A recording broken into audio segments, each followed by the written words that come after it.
the last couple of practices, from what we see from you guys' reporting, feel like they have taken a step up in intensity. Huh. Would you say that is a correct interpretation of what's happened since Sunday? The Tuesday was that way for sure. This has been an interesting week because you came off the Family Fest, and then they did a little beach field trip on Monday, and then they came back on Tuesday with that whole gladiator practice that they had at Haugh. And today was shorter, not nearly as intense, and I think it was just kind of a runway to what they're going to experience tomorrow with the Dolphins in town, which I think we're all looking forward to because there'll be a little bit of competitive feistiness to that for sure. So update us on the injuries today as best you know. It's great to talk to you, Dan. Let us know what happened and what kind of clarity you have, because 3 different people or 4 even today? That left? Yeah.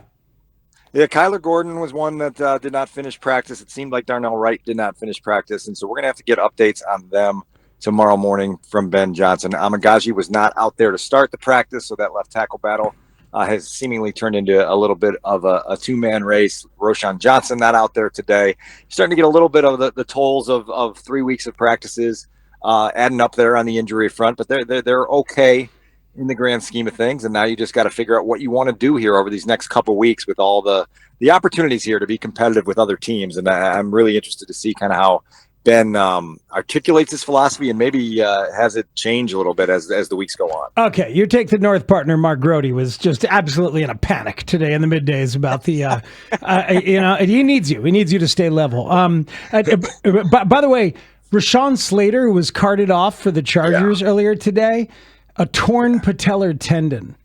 Awful. Just signed the biggest deal ever for an offensive lineman, and now out for the year. So it's terrifying to think of how these things can happen in the second week of August or even the first week of August. I was just going to say, August can be a terrifying month. You don't know what's waiting for you, and you just kind of hold your breath and try to get through it. I think tomorrow is the 1 month out from the first game date, which is huge for all of us because I think the internet, in particular, social media, is losing its mind trying to follow training camp on a daily basis, and I can't wait until we have actual games with actual meaning to interpret together. Dan, how do they value joint practices? Yeah, look, this has become a trend league-wide, Lawrence, and Ben really sees this, as many coaches do, to really get some controlled, scripted, designed situational work at a very heightened competitive level where you can test a lot of things out in an environment that you can control with the other coach, and you can just really use those now as glorified preseason games and not have to worry about those 3 exhibition games as dress rehearsals as much. And so, again, it's going to be really interesting to see what they decide to do with the starters in the preseason games, but they're going to get these opportunities the next 2 Fridays against the Dolphins and the Bills to get a lot of work in. And then this is one of these things where there has to be a mindset change in the audience where it's just because it's not occurring on your TV doesn't mean it's not happening, and so the work that they're going to get done in these competitive practices against the Dolphins and Bills is going to be huge, and they're going to be able to make strides and learn a lot more about themselves and then use that information to ready themselves for week 1, which is, again, 1 month out. So, but that's the thing, and we've kind of grasped it over the last couple years. The joint practice with the controlled atmosphere where they can dictate situations, they value it a lot more. They can learn a lot more there than they can learn in the happenstance of a preseason game. Right, because you can control what situations you're putting your team in. It doesn't require game flow, and then you just limit the risk, where you're not doing the live tackling that you do in a preseason game. 2 years ago down in Indianapolis, there was some intensity in there. They did those for 2 days there, and these are going to be a pair of 1-day practices. But that felt like what joint practices should be like a couple years ago, and so we'll see kind of how they're structured tomorrow. What Ben and Mike McDaniel agree on, and I know Big Z and I are already dividing up which fields we're going to be watching so we can catch all of it and not be looking at the same thing. Yeah, did I hear this right when I was up there? When you guys were in Indy, weren't you guys in the middle of the practice? Well, there were so the practice fields were kind of head to toe there, so they were stacked that way instead of side by side, and so it made it almost impossible to see both fields.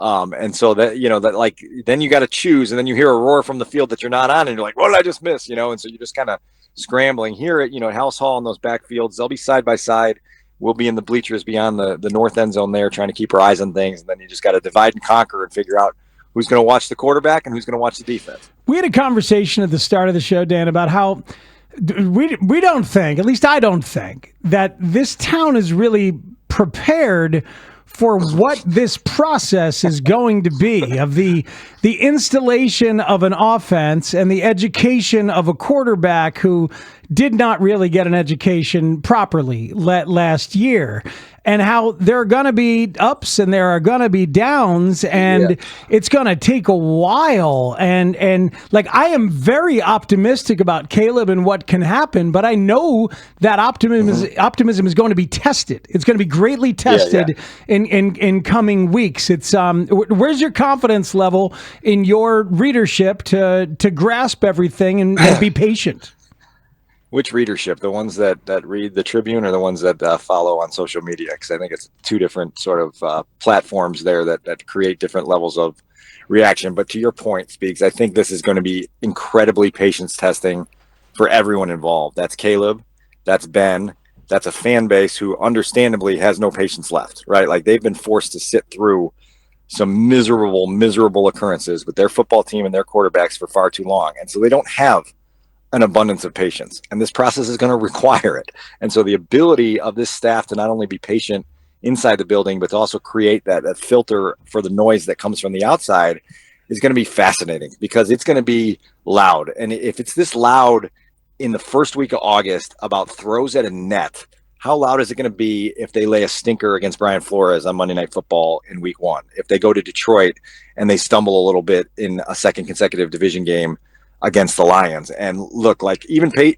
Caleb will tell you, look, like, it is hard to be patient. It is hard to be process driven as opposed to results driven at this stage, but that's required right now with what they're trying to do. And I give Ben a lot of credit for, one, throwing everybody in the deep end and trying to figure this thing out. And then one of the reasons they brought him here is because they believe he's got the leadership skill and the emotional intelligence to recalibrate, as you get closer to the regular season, and be very cognizant of what you are and what you aren't, and to go into games understanding what you are and what you aren't. Okay, so for you, the job is difficult because of what some people might react to of you watching it. But I'm curious about your process. Like, what's the rubric for you when you're judging if Caleb has a good day or a bad day with this practice, with the context of all the new stuff that he's learning?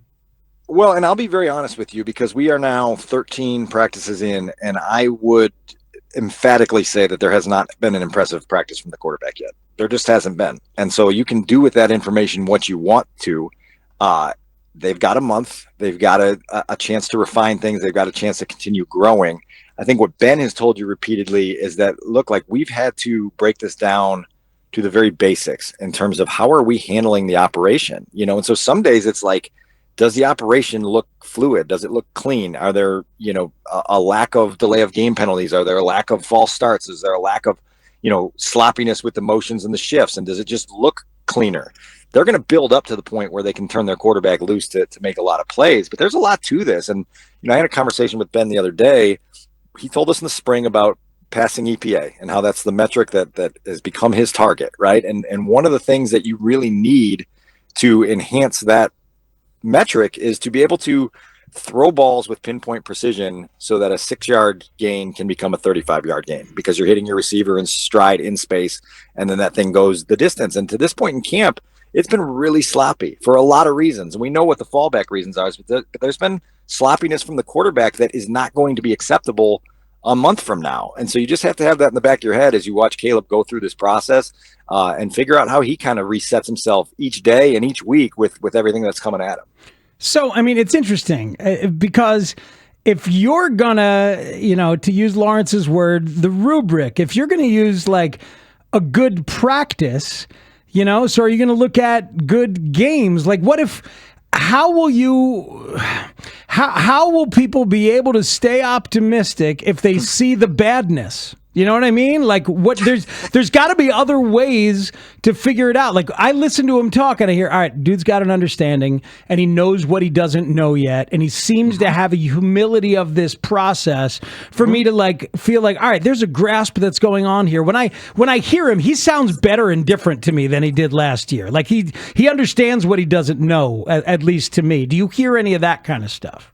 He has to stay wedded to the commitment level, right? And this is what I tell people all the time. It's one thing to work hard. Caleb works hard. He's a hard worker. He's got a work ethic. It's another thing to work as hard as a top 10 quarterback in the NFL has to work. And so there's a commitment level to that every single day emotionally that comes into things where you have to be just locked in on every single thing that they're asking of you if you want to make this ascent. And so that's what we're going to have to kind of measure Caleb on when we get going. When the lights turn on in September, there's no turning back. You know, the badness will occur, but you got to be able to navigate that, and you've got to be able to pull out your special skills when they're needed, but you also have to be able to understand what the coaching staff is asking of you. What I think Ben is doing a good job communicating right now is, look, this is not on your shoulders, right? Like, we've got playmakers, distribute the ball, play point guard, get them the ball, let them make plays. Me as a play caller will set you up for advantageous situations that will help your completion percentage and help you get in a rhythm and a flow. And then several times a game, we're going to need you to be the best player on the football field. You're going to have to lead a 2-minute drive at the end of the half.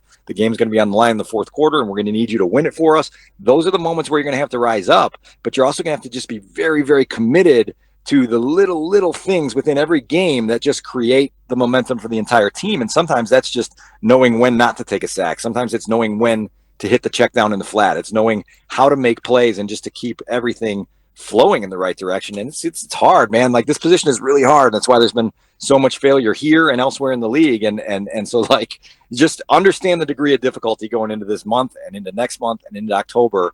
And then hopefully we can see gradual growth from Caleb. It's hard to get assessments on left tackle when you're having two guys rotate in and it's practice and it's not games. What do you think they're looking for from that spot? And has that position changed and morphed in offensive football over the last 10 years? Well, Ben keeps sort of being very emphatic about, hey, look, like, step one, be able to be a reliable pass protector. You know, like that is going to be the thing that he wants most out of whoever he chooses to start at left tackle. And so, you know, you got two different guys there. You know, like, Trapillo's a mountain of a man, right? And he also understands that being a mountain of a man, you can get out leveraged at times because you're so tall. You know, at 6'8", you can't always get your pads to where they need to go to stay on a block. And so he's going to have to figure that out and continue to be the pro that they've described since April, as a guy that can just lock in, take what he's learning in the classroom and apply it to the field, and take what he's learning from the field and apply it to the meeting room and go from there. And then with Braxton, you're just trying to see if it's all still there. You know, he's come back pretty well from the ankle injury. He's looked pretty good in this camp. He's surpassed my expectations for where I thought he would be at this stage.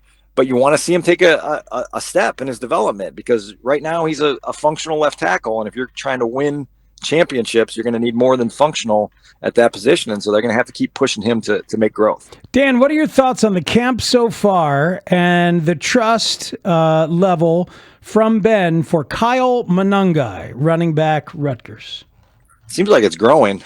I mean, they're giving him opportunity, and some of the things you heard about him coming out of the draft was just how reliable he's going to be as a coachable guy who does the right things. And so this is where the distribution of playing time here in these preseason games is going to be interesting, because somebody's got to play, and like, you want to start to see some of these guys in real live game situations to measure what they're made of and how it functions at this level.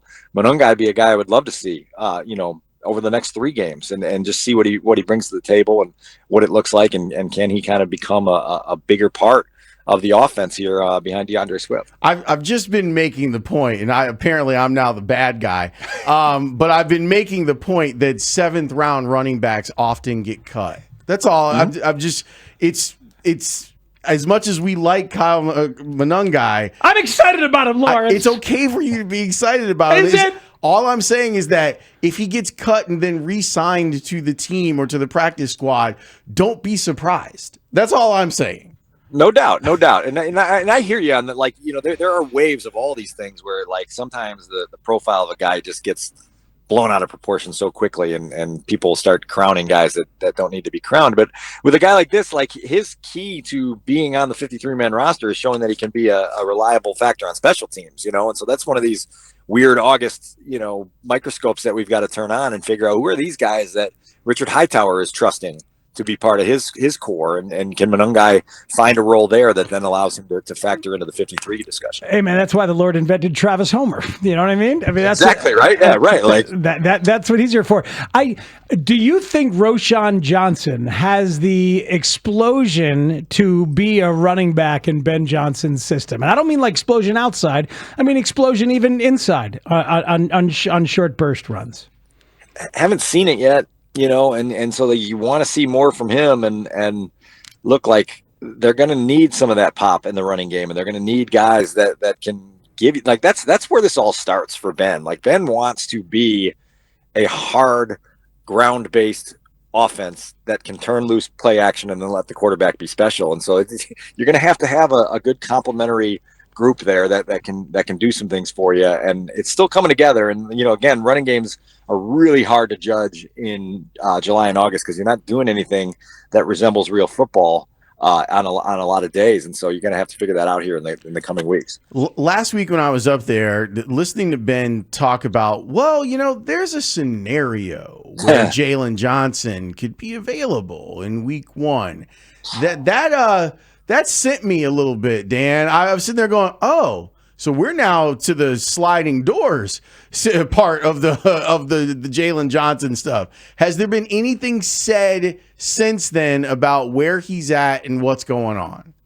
No, and that caught my ears as well. It was like, whoa, hold on a second. This is one of your Pro Bowl performers on defense, and you don't know if he's going to be ready for such a big stage game in September. I'll take you behind the curtain the other day because they went to the beach on Monday, and I was still at Haugh when the buses came back.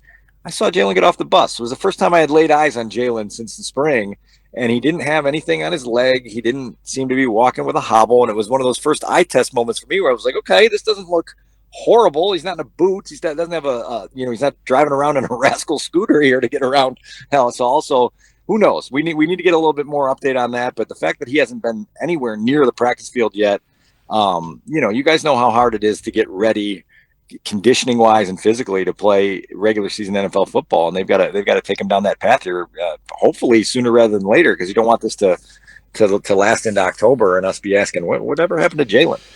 Dan, who's a rookie who you've turned to somebody next to you and said, man, that dude can play. That guy's going to make an impact here.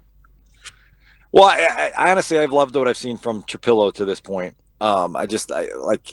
He's got upside, and this is where you as a coaching staff and probably as a front office have to make some decisions. And what's the calculus of like how much you're playing for the future versus how much you're playing for the now, and how do you balance that when you've got a guy that you see has the potential to develop into something as a reliable starter, and how do you live with some of the the hiccups that are going to be there when he's a rookie making some mistakes? And so loved what I've seen from him. Like Burton, if you guys have watched him, when the ball's in his hands, you understand why he is who he is. Like electric playmaker. The question is just how wedded he can be to all the details that Ben's calling for with alignments and understanding the plays and being where he's supposed to be and being able to practice, day after day after day, week after week after week for an entire season. And so he'll answer those questions as we come, but there's no question that the talent level is eye-catching. And so, again, this preseason should give him an opportunity to get out there and show a flash or two. Weedsy, we appreciate you, man. Thanks for joining us. All right, guys, we'll talk soon. It's Dan Wiederer from the Chicago Tribune, the Take the North podcast, and frequent contributor here at The Score. He mentioned the